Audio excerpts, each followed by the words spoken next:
Alright, so listen, I'm gonna let y'all know this right now, okay? So you little Trumpets, like, y'all won. I know you're happy, whatever the fuck. Ain't nobody acting like bitter losers. However, y'all need to leave me the fuck alone. Because I got one more fucking cigarette in me before I start lighting your asses up. Alright? And that's word to the United States of motherfucking America. Yeah.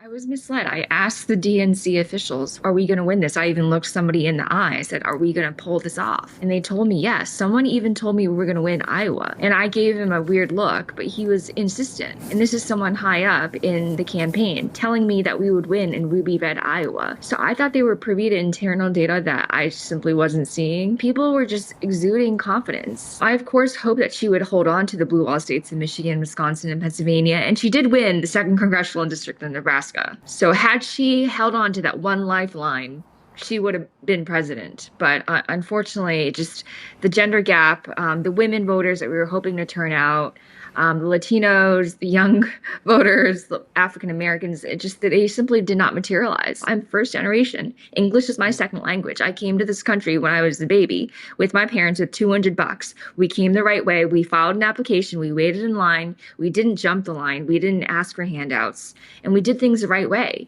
And a lot of other second, third generation Latino Americans feel the same exact way that we do. So I think as a lot of Democratic leaders falsely believe that as long as they are lax on immigration, they're going to win the Latino vote. That is simply not the case, as was demonstrated last night. Talks about how the Speaker Emerita, she's so strategic, she can count. And yes, she did all of that when she was the Speaker in Congress. But my question is, where is your calculator now? Because Democrats are about to lose the dang on House. And for her to sit on this podcast, we'll play the sound about how, it's up to the, I don't deal in presidential politics, but she helped orchestrate, I'm going to say it. This cycle. She played in presidential politics this cycle, and she helped orchestrate the very public demise of the president. That's right. And thank God for Joe Biden that he came out and endorsed his VP. Because these people wanted an open primary. And for where? And when were we going to have an open primary between July 21st when he stepped down and August 20th when the convention was going to happen? When was that going to happen? And anybody who's suggesting that clearly wasn't looking at a calendar. Well, neither were they familiar with I'm looking for the magic wand that apparently the Democrats on Capitol Hill think that we have. I surely hope that Democrats eke out the majority in the House. But if they don't, I think the people that helped, the people that had so much to say about the president and the vice president earlier this summer, I think that those people need to take a back seat. I think the strategists that obviously fleeced the vice president's campaign and made a whole bunch of money, okay, and get no money to the turnout, they need to take a back seat, okay? They got to get the Robbie Mook treatment. Robbie Mook lost in 2016, and then he was up in Harvard and just came back. Goodbye. The First Minister offered congratulations to the convicted felon Donald Trump on his re-election.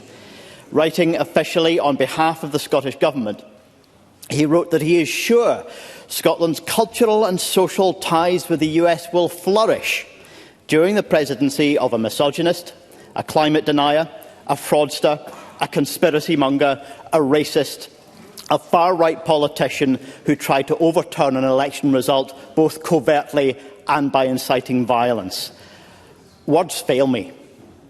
What social and cultural ties does the First Minister really think will benefit from a relationship with such a man? I have a duty as First Minister of Scotland to engage with other governments and to represent the people of Scotland in that process. And as part of that duty, I wrote the letter in question that Mr Harvey cites.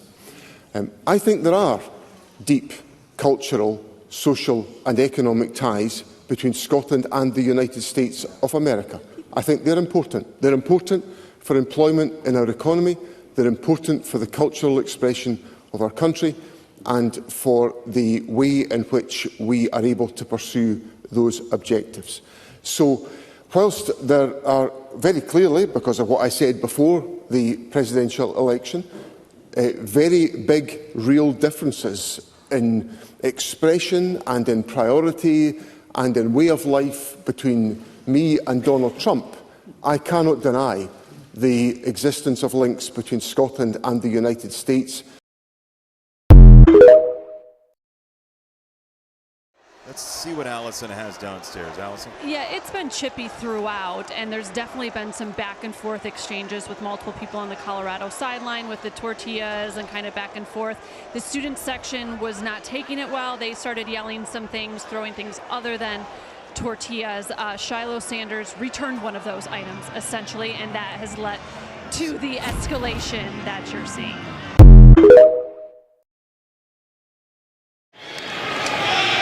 Kulik breaks a tackle, face mask call, and he gets pounded. There are 2 fouls on the play. Both defense, number 5, personal foul, targeting a defensive player on the defense. That targeting component will be under further review.